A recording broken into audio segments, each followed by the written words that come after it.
우리 지난 시간과 같이 오늘 말씀도 예수님께서 천국에 대해서 비유로 말씀하시는 장면입니다.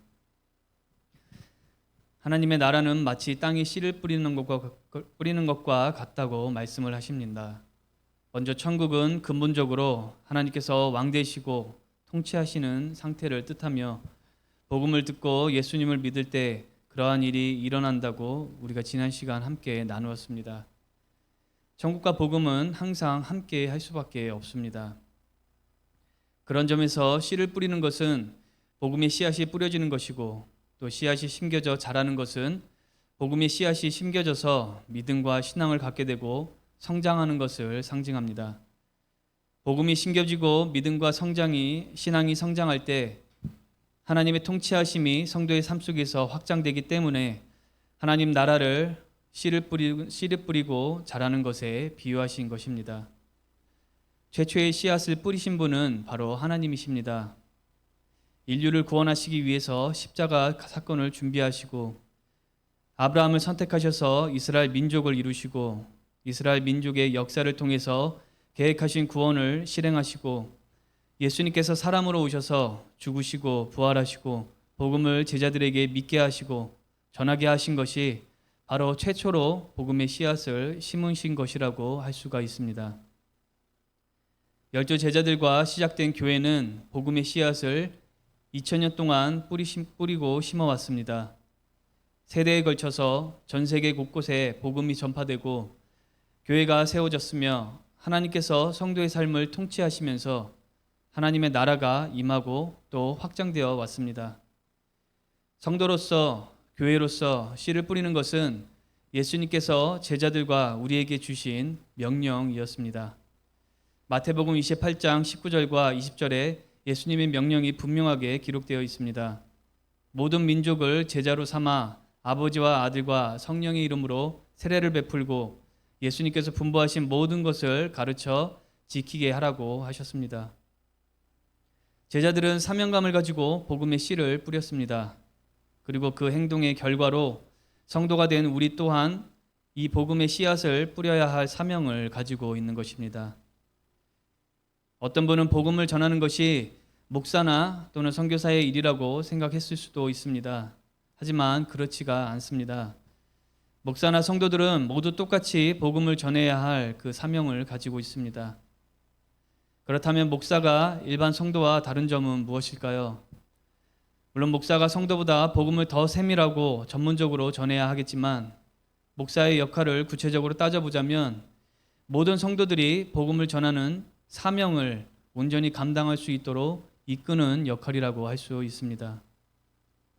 목사는 말씀과 신학을 배우고 훈련을 받으면서 올바른 기준을 정립한 가운데 예배를 인도함으로써 하나님을 찬양할 수 있도록 하고 또 성령의 감동으로 말씀을 해석하고 묵상하고 준비하고 전하면서 성도들이 복음을 올바르고 깊이 알도록 만들고 또 마음의 비전과 소명감을 심어주고 성숙한 성도로 성장할 수 있도록 인도해야 합니다.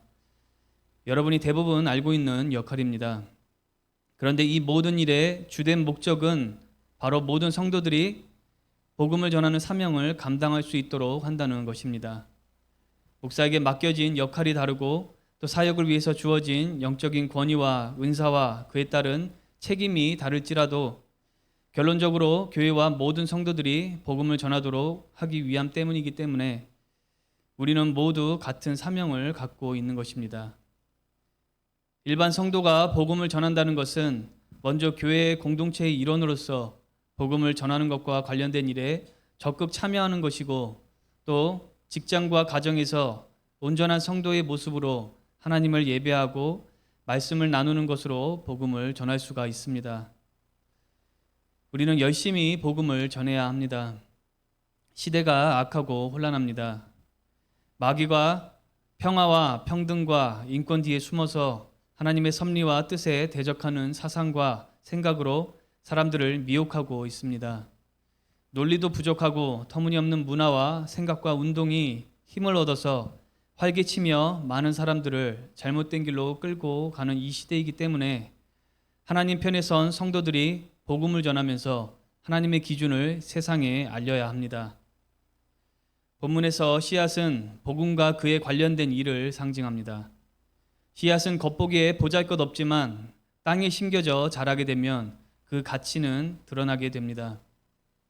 오늘 본문 말씀 다음에 나오는 겨자나무 씨앗에 대한 비유가 그러한 사실을 우리에게 말해주고 있습니다. 겨자씨 비유는 하나님의 나라에 대해 말씀해 주시기 위해 주신 또 다른 비유입니다.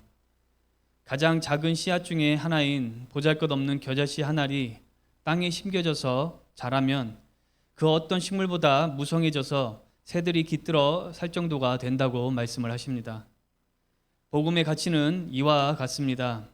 씨앗과 같은 복음은 세상의 관점에서 겉보기에는 보잘것없는 그러한 씨앗과 같을 수 있지만 또 초라해 보이기도 하고 나약해 보이기도 하고 우스워 보이기도 하지만 실제 그 가치는 이 세상 어느 것과도 비교할 수가 없습니다.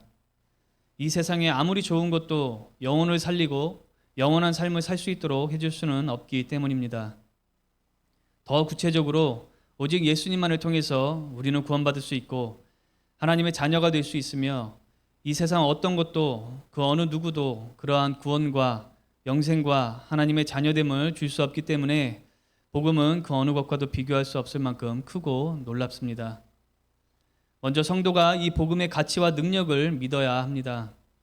그런데 성도가 세속적인 문화, 즉 음란하고 욕심과 질투가 가득하고 술에 취해 있고 돈과 명예를 사랑하고 집착하는 그러한 문화 속에서 살게 된다면 복음의 가치를 도저히 볼 수가 없게 됩니다. 믿는 성도라 할지라도 복음의 가치를 잊고 살게 될 것이며 또 복음을 부끄러워하는 모습까지 보게 될 것입니다. 성도가 세속적인 문화가 아닌 하나님 나라의 문화 가운데 살 때 비로소 복음의 가치를 볼 수 있고 또 사람들 앞에서 전할 수가 있습니다. 하나님 나라의 문화라는 것은 교회 안뿐만 아니라 교회 밖에서 어디에서도 하나님과 말씀이 중심이 되고 기준이 되는 생각과 말과 행동과 선택이 있는 삶의 양식을 말합니다. 또한 하나님께서 주신 공동체와 지혜와 예술성을 함께 나누면서 건전한 기쁨을 누리며 사는 것입니다.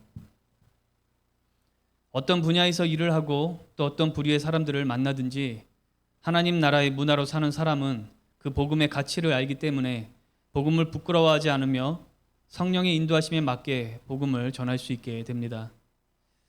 하나님과 말씀이 모든 영역에서 중심이 되는 삶을 살며 복음의 가치를 잊지 않는 성도분들 되시기를 바랍니다.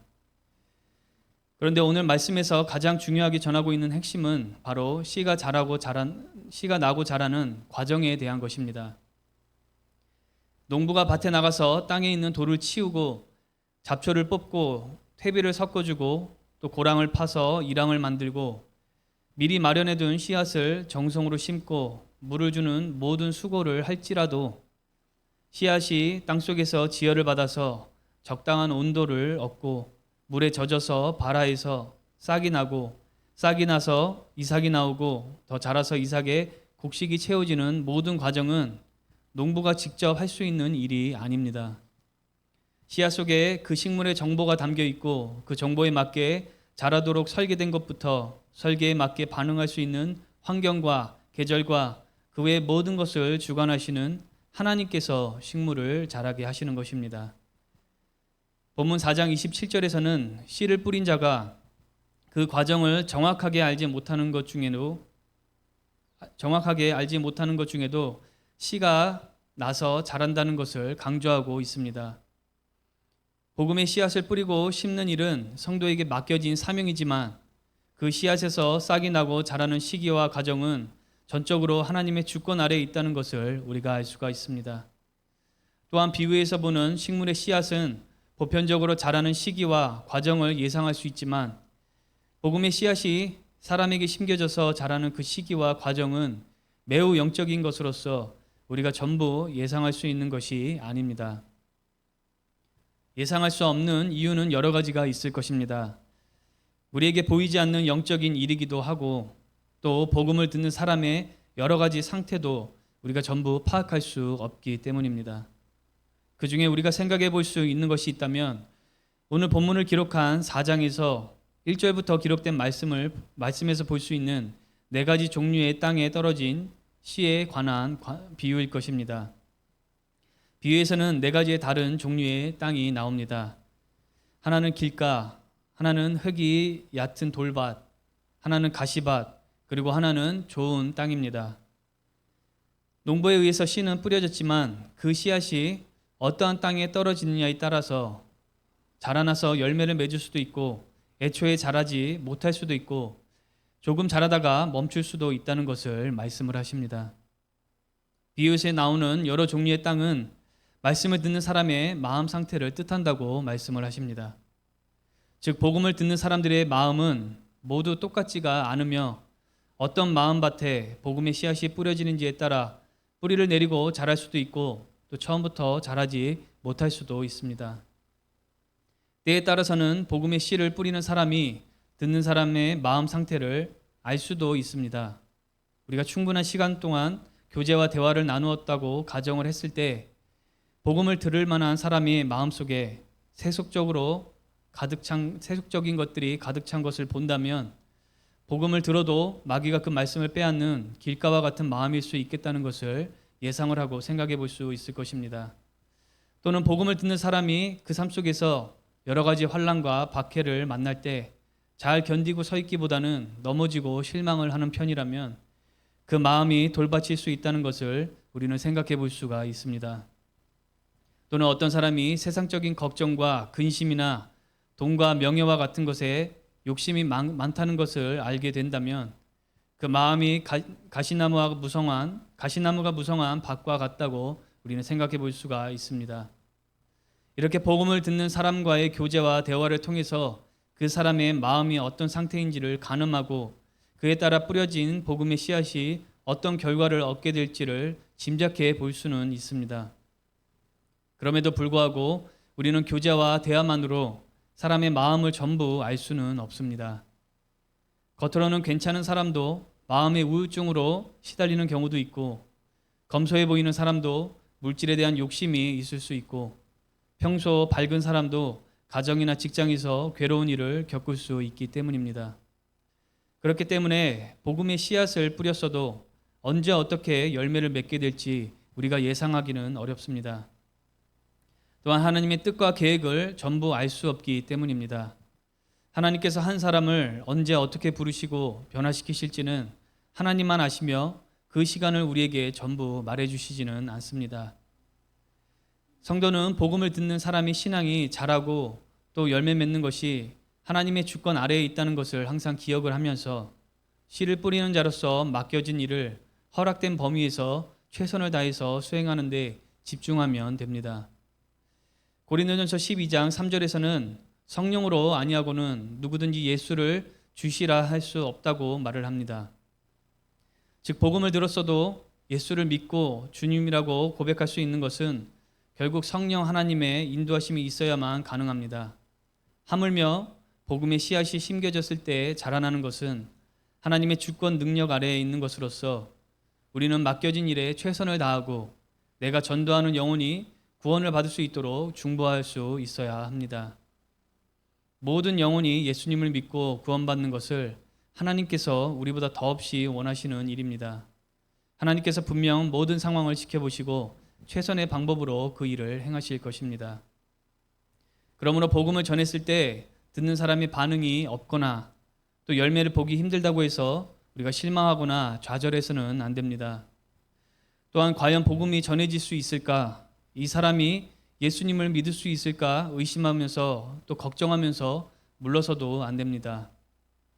어떤 경우에는 복음을 말했다가 괜히 우스워지거나 비난을 받을까 봐 두려워서 전하지 못할 수도 있습니다.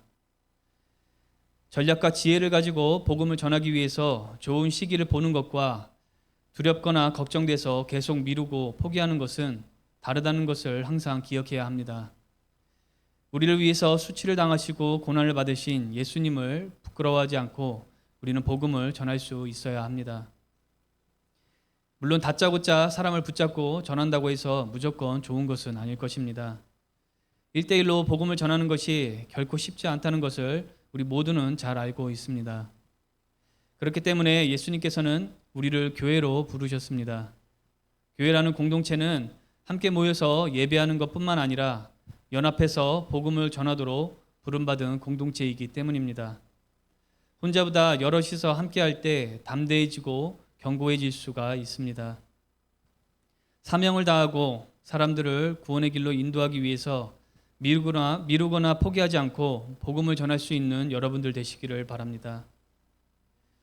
씨를 뿌리는 자가 그것을 자라나게 하는 것이 아닌 오직 하나님께서 그것을 자라게 하시고 또 열매 맺도록 하신다는 진리는 인간을 창조하시고 용서하시고 구원하시는 분이 바로 하나님이시며 그 하시는 일의 영광을 사람이 취할 수 없다는 것을 알도록 하십니다. 사도 바울은 고린도전서 3장 5절부터 8절에서 이렇게 말을 합니다. 그런즉 아볼로는 무엇이며 바울은 무엇이냐? 그들은 주께서 각각 주신 대로 너희로 하여금 믿게 한 사역자들이니라. 나는 심었고 아볼로는 물을 주었으되 오직 하나님께서 자라나게 하셨나니 그런즉 심는 이나 물 주는 이는 아무것도 아니로되 오직 자라게 하시는 이는 하나님뿐이니라. 심는 이와 물을 주는 이는 한 가지이나 각각 자기의 일한 대로 자기의 상을 받으리라. 고린도 교회 성도들은 서로 시기하고 분쟁하는 일이 있었는데 그 이유는 누구는 바울을 쫓는다고 말을 하고 또 누구는 아볼로를 쫓는다고 말을 했기 때문입니다. 바울에게 복음을 듣는 사람들은 바울에게 속했다고 말을 하고 스스로를 더 높이 여긴 것이고 아볼로의 사역을 받은 사람들은 그에게 속한 자들이 더 대단하다고 여겼던 것입니다. 바울은 이런 고린도 성도들에게 바울이나 아볼로나 결국 하나님께서 맡기신 일을 수행하며 예수님을 믿도록 인도한 사역자들일 뿐이라는 것을 5절에서 언급을 합니다. 복음의 씨앗을 뿌리고 심은 사람이 바울이라고 하고 또 물을 주고 가꾼 사람이 아볼로라고 할지라도 자라나게 하시는 이는 오직 하나님이시기 때문에 심고 물 주는 사람은 아무것도 아니며 오직 자라게 하시는 하나님만 영광을 받으셔야 한다고 전하고 있습니다. 그렇다고 복음을 전한 사람을 무시하고 없인 여겨도 된다는 것은 아닙니다. 또 복음을 전한 사람으로서 보람과 기쁨을 얻지 말라는 것도 아닙니다. 앞서 읽은 고린도전서 3장 8절에서는 심는 일을 한 사람이든 물을 주는 일을 한 사람이든 각각 일한 대로 상을 받을 것이라고 말을 하고 있습니다. 다만 영혼을 변화시키시고 살리시는 일에 설계자 되시고 주관자 되시는 분은 바로 하나님이시라는 것을 기억할 때 복음을 전하고 성공적인 사역을 감당한 사람이 스스로 교만과 착각에 빠지지 않을 것입니다. 목회자는 말할 것도 없지만 일반 성도들도 얼마든지 교만에 빠지고 착각할 수가 있습니다. 종종 다른 사람들보다 전도를 많이 하는 사람들이 있습니다. 어느 교회에서는 그런 분들을 전도왕이라는 타이틀을 붙여서 부르기도 합니다. 전도를 열심히 한 성도나 사역자의 수고와 열정과 믿음에 대해서 존경과 경의를 표하는 것은 잘못된 것이 아닙니다. 충분히 수고한 것을 인정할 수 있고 또 스스로 보람과 기쁨과 감사를 가질 수 있습니다. 하지만 만약 복음의 열매가 본인의 능력이라고 착각을 하게 된다면 그 순간부터 교만과 우월감에 빠질 수 있습니다. 그런 일로 교만할 수 있을까 생각할 수 있지만 영적인 일이라는 것은 충분히 그렇게 될 만한 소지가 있습니다. 모든 사람들은 평소에는 전혀 그럴 것 같지 않아 보여도 어느 순간 하나님의 자리를 탐하고 욕심낼 수 있는 가능성이 있습니다. 예를 들어서 온 인류를 구원하는 인물이 되는 그러한 공상이라든지 또 누구보다 뛰어나고 탁월해서 사람들에게 능력을 인정받고 칭송받는 인물이 되고 싶어하는 것은 모든 사람들이 공통적으로 얼마든지 가질 수 있는 욕망입니다. 세상의 문화를 보면 그런 모습을 여실히 드러내고 있습니다. 무언가를 잘하는 사람에게 그 분야의 신이라고 부르기도 하고 엄청난 초능력을 가진 사람이 악당으로부터 도시를 지켜내는 줄거리의 소설이나 영화가 꾸준히 사랑을 받는 이유도 마찬가지입니다.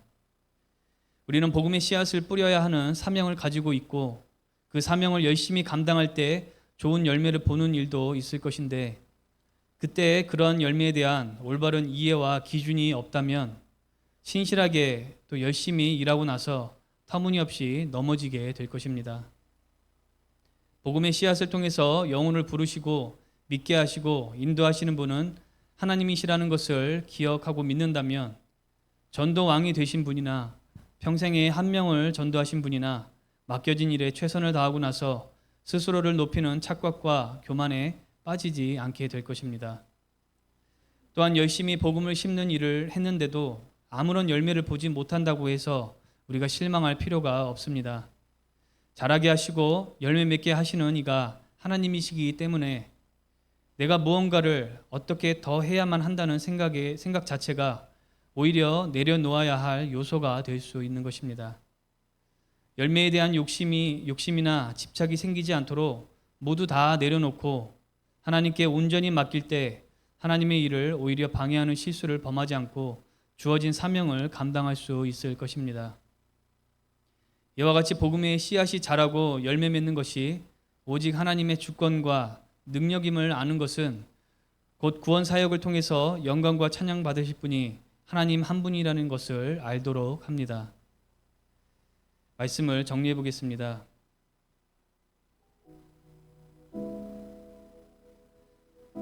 오늘 본문에서 예수님은 하나님의 나라를 땅에 씨를 뿌리는 것으로 비유하셨습니다. 하나님의 나라는 근본적으로 하나님께서 왕 되시고 통치하시는 상태를 말하며 이러한 일은 복음을 듣고 예수 그리스도를 믿음으로 일어나기 때문에 천국과 복음은 항상 함께 가야 합니다. 씨를 뿌리는 것은 곧 복음의 씨를 뿌리는 것이고 씨가 심겨져 자라는 것은 복음이 심겨져서 예수를 믿고 삶에서 하나님의 통치하심이 확장됨을 상징합니다. 복음의 씨앗을 뿌리는 것은 사역자뿐만 아니라 모든 성도들에게 주어진 사명입니다. 성도는 교회가 복음을 전하기 위해 하는 모든 일에 참여하고 가정과 직장에서 말씀을 나누며 복음을 전해야 합니다. 씨앗은 보잘것없는 모양이지만 심겨져 자라면 그 가치가 드러나듯이 복음은 세상 기준에서 보잘것없어 보일 수 있지만 그 가치는 이 세상 어느 것보다 귀합니다. 구원과 영원한 생명과 하나님의 자녀됨을 얻게 하는 능력이 거기에 있기 때문입니다. 성도가 먼저 복음의 능력을 믿고 가치를 볼 수 있어야 합니다. 세상 문화가 아닌 하나님께서 중심되는 문화로 살아갈 때 복음의 가치를 잊지 않고 살 수가 있습니다. 심겨진 복음의 씨앗이 자라는 것은 씨앗을 심는 자의 몫이 아닌 하나님의 몫이며 그분의 주관하심과 능력 아래에 있습니다. 그렇기 때문에 복음을 전하고 열매 보는 일에 조급하거나 두려워할 필요가 없고 또한 복음의 열매를 볼 때 자신의 능력으로 이루었다고 착각하고 교만해져서도 안 됩니다. 영혼을 창조하시고 구원하시는 분은 오직 하나님이시라는 것을 기억해서 결과를 하나님께 맡기고 나의 욕심도 내려놓고 맡겨진 사명만을 신실하고 성실하게 감당할 때 이러한 것에 대한 상급과 보람과 기쁨을 누리고 하나님을 높이는 성도가 될 것입니다. 오늘 이 귀한 말씀을 기억해서 순수하고 성실한 성도로서 복음의 씨를 뿌리는 여러분 되시기를 주님의 이름으로 축원합니다. 기도하고 축도로 예배 마치시겠습니다.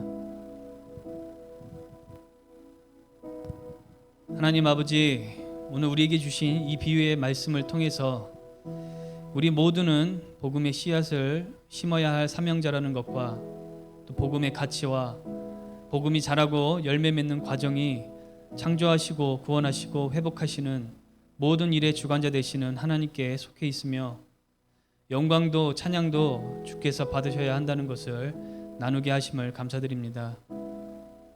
한 영혼을 귀하게 여기시고 사랑하시는 아버지의 마음을 닮아서 복음을 전하는 일이 우리의 삶 속에서 더 큰 기쁨과 보람이 될 수 있도록 인도하여 주시옵소서. 예수님의 이름으로 기도했습니다. 아멘.